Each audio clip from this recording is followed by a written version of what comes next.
चाहने हो भने म यो एमबीसी पनि लहरिदिन नि सक्छु कि साथी भन्नु पर्दाखेरि हैन सकिन्छ हैन मलाई आत्मविश्वास चाहिँ छ के यति कुराहरु के आत्मविश्वास चाहिँ छ बालेन्सा भन्ने छ नि मान्छे मेरो साथी हो है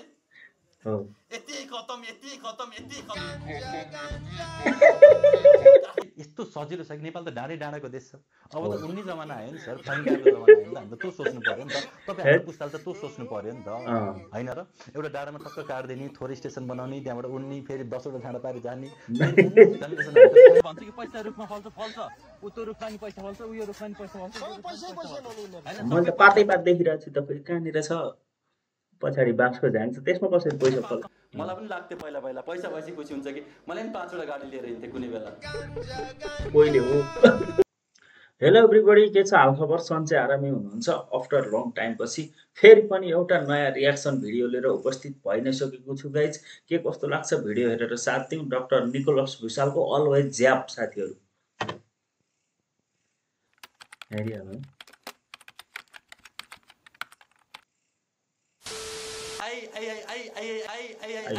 क्या बोल रहा है उबला हुआ अंडा मांग रहा है हाम्रो सन्डेबाट हाम्रो रवि भन्न आइतबारबाट सन्डे बनाएको हाम्रो मुन भनेको के सोमबार भनेको सोम भनेको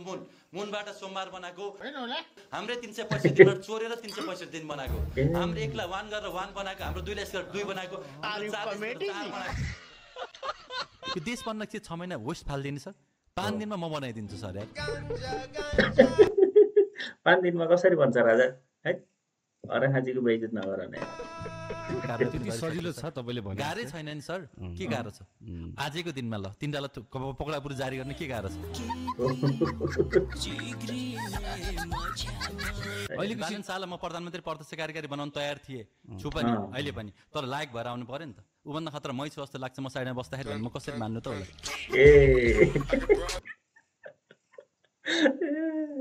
ब्रो यार के भनौ यार के चाहियो तपाईलाई एजेन्डा भनौं यो चावडा भने हैन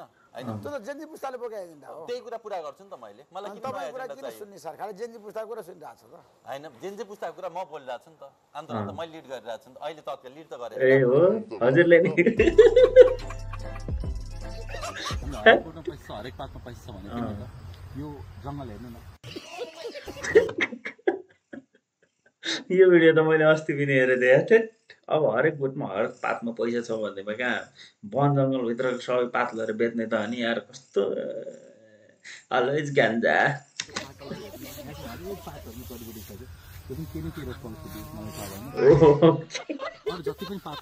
जे पाते बोल्दिन् नेपालको साल मात्र अहिले हामीले सदुपयोग गर्यो भने प्रत्येक नेपाली आजकै दिनमा 1 करोड बाँड्न पुग्छ 1 करोड 20 लाख बाँड्न पुग्छ 1 करोड 20 लाख अनि गरिब चाहिँ को हुने नि राजा बाँड्न पुग्छ हामीले चाहने हो भने म यो एमबीसी पनि लहरिदिन नि सक्छु कि साथी भन्नु पर्दाखेरि हैन सकिन्छ हैन मलाई आत्मविश्वास चाहिँ छ के यति कुराहरु के आत्मविश्वास चाहिँ छ एमबीसीले भगाउने भन्नुमा हैन सोमालियामा आजभन्दा 20 वर्ष अगाडि भगाएको हो कि हैन भगाएको हो एमबीसीमा बम्ने फालेको इतिहास छ नि त आर यु कमेडी मी मलाई जतिखेर पनि दिमागमा चाहिँ बाँच्ने मन नलाग्ने के मर्नु मात्र मन लाग्ने हैन त्यसपछि के भयो अनि सर यो सबै दिमागमा त्यही मात्र कुरा आउने के दाइले बोलाएको जस्तो फिल हुने आइज त पृथ्वीमा सबै गरिसकिस रमाइलो गरिसकिस के काम आइज म भने जस्तो फिल हुने पेनदेखि ओ यो सब त्यसकै परिणाम हो के यार झुन्डिम जस्तो फिल हुने बाइक चलाएर छु उता टगाएर चाहिँ ठोक्दिम जस्तो फिल हुने ए हो र यो बालेन्सा भन्ने छ नि मान्छे मेरो साथी हो है यति खतम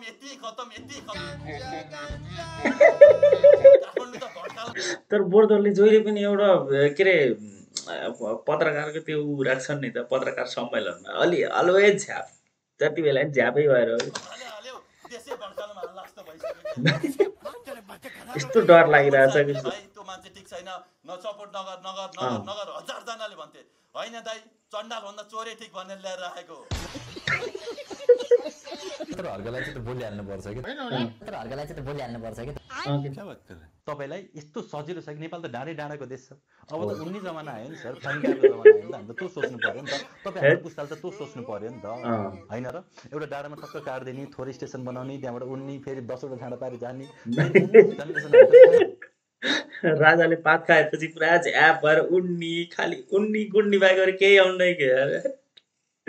जेनेरेसन हैन र सर होइन शेरबहादुरलाई मार्छु भन्थेँ मैले फोन गरेर भाइ नमार यसलाई हामीले देश बनाएर देखाउनुपर्छ भनेको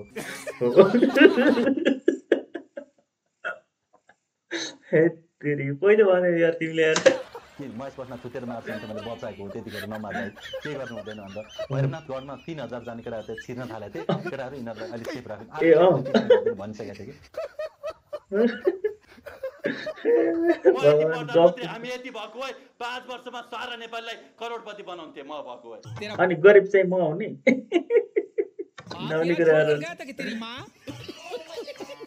कसरी आइफोन 1 भन्दा 2 2 भन्दा 3 एडभान्स हुन्छ नि हजुर भन्दा बा भन्दा म एडभान्स छु के र म भन्दा मेरा भाइ झन् एडभान्स छन्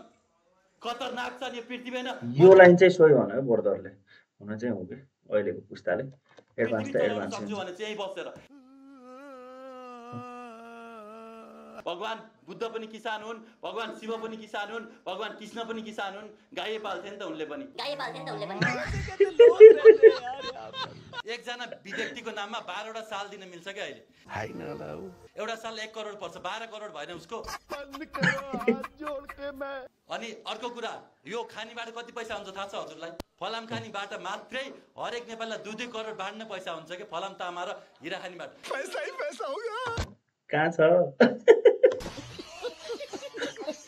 मलाई लड थुन्नी रे हैन मलाई मेरो माग पूरा गर्नु परेन कि जेनजीको माग पूरा गरिदिनुस् न हजुरलाई जसले प्रधानमन्त्री बनाएको जेगालाई प्रधानमन्त्री त्यति पूरा गरिदिनुस् न मलाई त थुने पनि भयो मलाई मारे पनि भयो कि खाल्टो खनेर पुरै खत्तम तपाईहरुले त भनि मिडियाले होइन नि त हैन देश बिहान त तपाई हामी सबैले हो हामी सबै मिलेर बिगारेको एउटैलाई केला दोष दिने सबैजना दोषी भए जस्तै सक्की गयो नि हैन आन्दोलन थियो नि त शेरबहादुरहरूलाई सबैलाई मार्छ केटाहरूले नमार भनेर हामीले बताएर रिक्वेस्ट गरे त्यसले भन्छ कि पैसा रुखमा फल्छ उतो रुखमा नि पैसा फल्छ उयो रुखमा नि पैसा फल्छ मैले त पातै पात देखिरहेको छु तपाईँ कहाँनिर छ पछाडि बाँसको झाङ छ त्यसमा कसरी पैसा फल्छ पातमा नि पैसा फल्छ पैसा माटोमा छ ढुङ्गामा छ एउटा यही माटो ढुङ्गा कति महँगो छ विदेशमा किन्नु पर्यो भने हामीले चाहिँ आकाशतिर हेरेर हाम्रो बिग्रेको हो कि अहिले भर्खरै हामीले पृथ्वीबाट प्लेन जहाज चढेर अमेरिका अस्ट्रेलिया पुगिन्छ कि नेपाल ल्यान्डलक कन्ट्री होइन के माइन्ड लक कन्ट्री यहाँको दिमागको ढक्कन लगाएको छ कि यहाँनिर सम्पूर्ण व्यापारीहरू तपाईहरु देशमा बस्न लागेकै हुनुहुन्न खास खत्तम हे डाक्टर हे इन्जिनियर हे वकिल हे भन्न ठुला बडाहरू आफूलाई खुब बुद्धिमानी सम्झिन्छौ नि तिमीहरू हैन म पनि डाक्टरै हुँ केही छैन आपत्ति छैन यो देशमा हामीले कैलाश पर्वतदेखि स्वर्गद्वारसम्म स्वर्ग जाने बाटो स्वर्गद्वारदेखि सगरमाथासम्म स्वर्गको बाटो सगरमाथादेखि कञ्चनजङ्घासम्म स्वर्ग पछिको बाटो बनाउँदैछौँ दुःख के कुरामा लाग्छ भन्दाखेरि चाहिँ फोटाहरू कहिले कहिले राम्रा देखिन्छ नि तर अमेरिकामा नि सुख छैन के साथी अस्ट्रेलिया क्यानाडा कहीँ पनि तिमीहरूले बुझेछौ नि त हैन यो कुरा भने ब्रदरले राइट भने हो के विदेश भनेको त विदेशी दुःख गर्न जाने हो नि त छन त तर आफ्नो देशमा केही गरौँ भने त अब छ होला जहाँसम्म लाग्छ हैन तर धेरै मेहनत गर्नुपर्ने कुनै पनि किसिमको हाम्रो देशमा अब त्यो किसिमको भ्यालु नै छैन के जुन त्यो देशमा पाइन्छ विदेशतिर त्यो भएर मान्छेहरू विदेशीको कारण नै त्यही हो जस्तो लाग्छ मलाई सुखा खोज्दै पैसा खोज्दै सुख खोज्दै भौतारेको हैन मलाई पनि लाग्थ्यो पहिला पैसा भएपछि खुसी हुन्छ कि मलाई पनि 5 वटा गाडी लिएर हिँड्थे कुनै बेला पहिले हो ठुलो कुरा के छ गाह्रो कुरा के छ पुलिसहरुलाई बोलाएर तुन मान्छे तुन्न तुनेन भने निकाल्दिन के बिग्रिन्छ पहिलेका कर्मचारी निकाल्दिन न्यायाधीश निकाल्दिन के बिग्रिन्छ के गाह्रो काम हो संविधान 10 वटा बुँदा संशोधन गर्न के गाह्रो हो प्रत्यक्ष कार्यकारी लेख्न के गाह्रो हो प्रदेश सभा राष्ट्रिय सभा खारेज भयो भनेपछि भयो नि भएन प्रधानमन्त्री र गृहमन्त्री राम्रो काम गरिरहनु भएको छ जनताको मन जितिरहनु भएको छ कहाँ जिते के सर कता जिते कताको कसको मन कुन जनता बिए कहिले गर्ने त बिए म चावडा कुरामा हिँड्छु कि खास एउटा अनि मैले वेद हेरेर वेदमा चाहिँ के लेखेको छ एउटा पञ्चाङ्ग हेरेर के छ तपाईँको योग भन्दाखेरि चाहिँ बिए गर्ने योग छैन जस्तो छ मैले चाहेर के हुँदैन कि मैले चाहेर सन्दीपले खेल्न पाउँदैन तर भगवान्ले चाहे नि पाउँछ क्या भगवान्ले चाहेर हुने हो कि मलाई चाहिँ के लाग्छ भन्दाखेरि चाहिँ अहिले भगवान्ले चाहेको छन् कि म यहाँ आइज भनेर अनि म यहाँ आउँछु फेरि भगवान्ले उता जा भनेर चाहन्छन् गर्छु कतिपल्ट तपाईले अलवेज झ्याप निकोलस भुसाल भन्छन् के खास झ्याप भने के म बुझाइन्छ है म त यसैको विज्ञ हुँ त फेरि राइट कुरो किन म गाजाको बारेमा थाहा छ नि त के खाने कति थाहा छ नि त 24 घण्टा खाइदिएको खानु हर्कजीको आफै भएको उदारता छ उहाँ जान्छ मसँग दुइटै छ के सर मसँग बालेनको भन्दा खतरा सोच छ भिजन छ रिसर्च छ सब कुरा छ सर खतरै छ सर तर बर्दरले यस्ता कुरा बेला बेलामा गर्दाखेरि त पुरा हैछ कि जस्तो लाग्छ कि तर के गर्नु बर्दरको फेरि गर लाग्छ हामी नाकामा म सुनौलीमा सुत्छु मेरो साथी रुपडेमा सुत्छ मेरो अर्को साथी रक्सोलमा सुत्छ मेरो अर्को साथी कागरभित्तामा सुत्छ मेरो अर्को साथी भनौँ न यतातिर सुत्छ सबैतिर गरेर हामी नाकामा सुतेर हामी सुतेर के टिचर त्यसको लागि के गर्न सक्छौ गफाडी साथी बिलाई ए मस बस्ने तैले के गरिस् आजसम्म देशका लागि ए गगन थापा के गरिस् तैले देशका लागि बात त सही है म आफ्नै हैन पार्टीको सदस्य थिए तर बर्दरको बोल्ने शैली चाहिँ हो के निडर भएर भन्दैन के पछिको की छैन तर भाग्न चाहिँ चाँडै भाग्ने है बर्दर फेरि तुफान हो आज म उसको पार्टीको सदस्यता पक्रे राष्ट्रसभाकै सदस्य थिएँ मैले त्यागेको थिइनँ आज मैले यहाँ आगो लाउने मन थियो मैले प्रिन्ट गर्नु भएन र आजदेखि मैले यो पार्टी परित्याग गरेको र सबैजनालाई यो पार्टी राष्ट्रसभा भन्ने पार्टी परित्याग गर्न हार्दिक अनुरोध पनि गर्न चाहन्छु है अरबौं सगाई ठग्नेहरू बाहिर छ ऊ रवि दाइले सगाई ठगेको हो कि होइन कि अहिले स्योर पनि छैन साला चोर रवि लामिछाने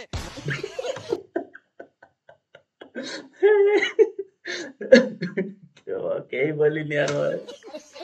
के कुरामा लाग्यो भन्दाखेरि हामीले ठुलो आश गरेको थियौँ कि है उहाँ जतिको पढिएको मान्छे विज्ञ मान्छे विद्वान मान्छेहरू आइसकेपछि यो देशमा ठुलै परिवर्तन होला हामीलाई विदेश जानु नपर्ला होइन लाउरे पनि नेपाली आउलान् नेपाली बनाउलान् ठुलो आश तर उल्टो भइदियो कि यो देशमा होइन पहिला अलिअलि गुलाम थियो जस्तो लाग्थ्यो अहिले देश पुरै विदेशीको गुलाम भइसक्यो उहाँहरूले मात्र बिगारेको होइन उहाँले त आफूसक्दो गर्नु भयो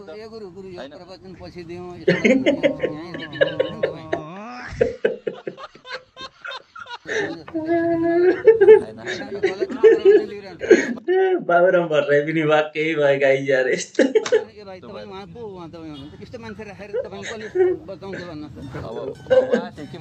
भनिदिनु न त तपाईँले देश बिगारिदिनु भन्नु नपाएन एउटा भर्खरै ड्रोन फाल्न सकिन्छ होइन अहिले भर्खरै एउटा बम फाल्न सकिन्छ सर्वोच्च उडाउन सकिन्छ तर हामी एउटा पनि नेपाली नागरिक नमरोस् जो मरे पनि त आफ्नो दाजुभाइ मर्ने हो नि त चोरै न्यायाधीशै छ भने पनि बरु त्यसलाई पछि श्रम शिविरमा पठाउँला ढुङ्गा बोक्न पठाउँला माटो बोक्न पठाउँला किन बेकार मार्नु ज्यान किन लिनु भनेर हामीले त्यसरी बचाइरहेको भ्रष्टाचारी नै छ भने त्यसलाई बरु उतातिर पठाउँला ढुङ्गा बिहानदेखि साँझसम्म भागेको छ नि कोही जोगिन्छ एकचोटि तपाईँले भन्नुभएको थियो हामीले चाह्यौँ भने सिंहदरबार भोलि उडाइदिन सक्छौँ अहिले आजै सकिन्छ भोलि कुनै पर्दैन अझै हामीले यस्तो हतियार बनाएको छौँ कि थाहा पनि पाउँदैन यिनीहरूले सिधै हामी युवा के तुम्हें कतारकै भाडा मल्न जन्मेको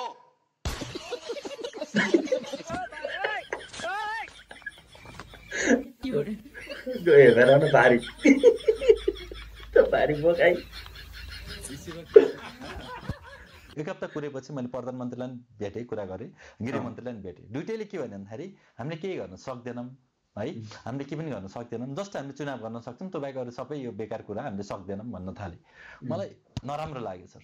मन रोयो सर म पशुपतिघर 2 घण्टा रोको सर त्यो दिन पशुपतिघर उत्तर दिनु यसको रात चाहिँ के हो तपाईले रिस्क कहिले उठ्दैन के जय चरेश जिन्दगीमा दुईटै कुरा जान्नु जय देश जय चरेश मैले अन्तिममा दुईटै कुरा सिकेको जिन्दगीमा हैन अनि एउटा चाहिँ बाँच्न जानियो बस्न जानियो मेरो भन्ने हैन कसैले मेरो गुणगान गाइदेला भनेर भनेकै हैन मलाई कसैले गाली गरे नि मलाई झन् आनन्द लाग्छ के मान्छे किन गाली गरिरहेछ किन मेरो बारेमा सोचेर तड्किरहेछ मैले आफैलाई सोच न ल त साथीहरू भिडियो यति नै के कस्तो लाग्यो एकदमै रमाइलो रहेछ हाम्रो डाक्टर निकोलस भुसालको फेरि नेक्स्ट भिडियोमा भेटौँला गाइज त्यतिन्जेलसम्मको लागि बाई